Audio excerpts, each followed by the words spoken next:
Museo Nacional de Historia, mejor conocido como Castillo de Chapultepec. Este es un museo muy importante en nuestra cultura. Bueno, prácticamente tiene en sí un poco de información sobre la independencia, y esto remonta para entender a los años 1800, justamente cuando Napoleón invade España. Como ya conocemos la historia, Napoleón le entrega a España a su hermano José Bonaparte, lo cual hizo que ocasionaran algunos cambios no tan drásticos en México, pero sí algunos cambios. Por ejemplo, después de eso se creó básicamente el gobierno autónomo en México, donde la gente no cuestionaba los mandatos del rey, simplemente los hacía, pero también llegó una duda muy importante: si México era una colonia o era básicamente un lugar donde vivir más diferente a eso. Los autónomos negaban que era una colonia, ya que tenían pues varias de sus ganancias ahí y no las planeaban rechazar y pues eran todas suyas.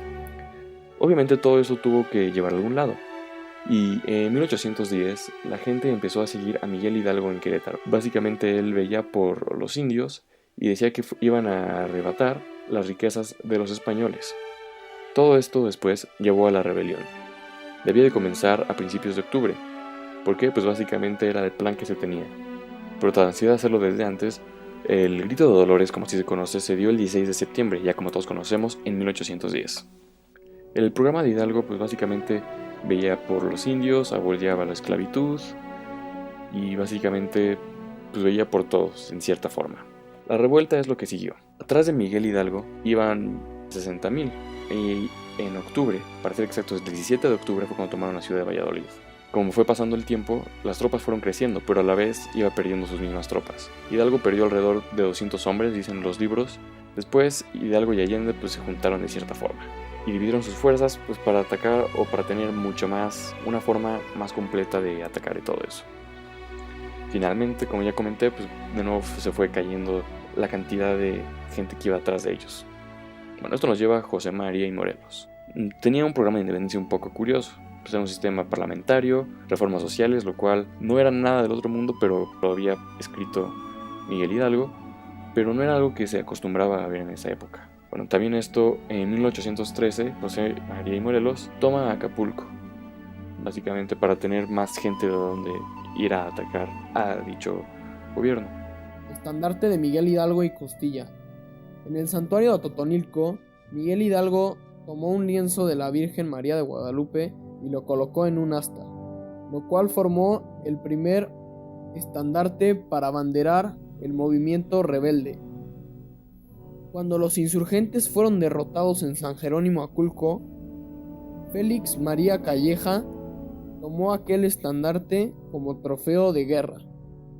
Posteriormente, el virrey Francisco Javier Venegas lo envió a la Basílica de Guadalupe, y después de unos años, este fue enviado a la Cámara de Diputados. Actualmente forma parte del acervo del Museo Nacional de Arqueología, Historia y Etnografía. Es claro que este no fue el único estandarte usado en la independencia.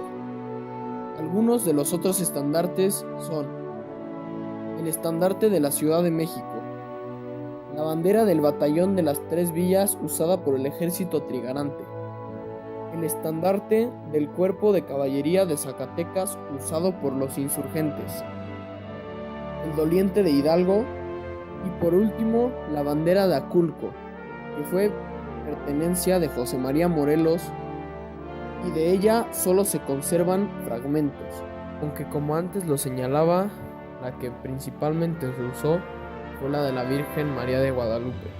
Gobierno de Valentín Gómez Farías. En este gobierno se realizaron varias acciones, algunas de ellas fueron: contra la iglesia, se derogó la abolición del pago del diezmo, acabó con los votos monásticos y se declararon nulas todas las transferencias de bienes inmuebles pertenecientes al clero regular efectuadas desde la independencia. Se excluye al clero de la enseñanza, suprime la Real y Pontífica Universidad de México, se incautaron de bienes de la iglesia en la Ciudad de México.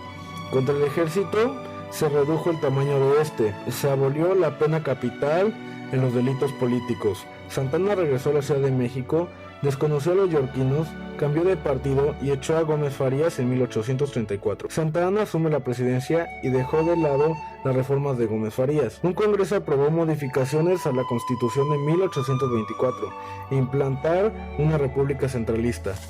En 1835 se elaboró una constitución centralista. Santa Anna deja la presidencia y se retira.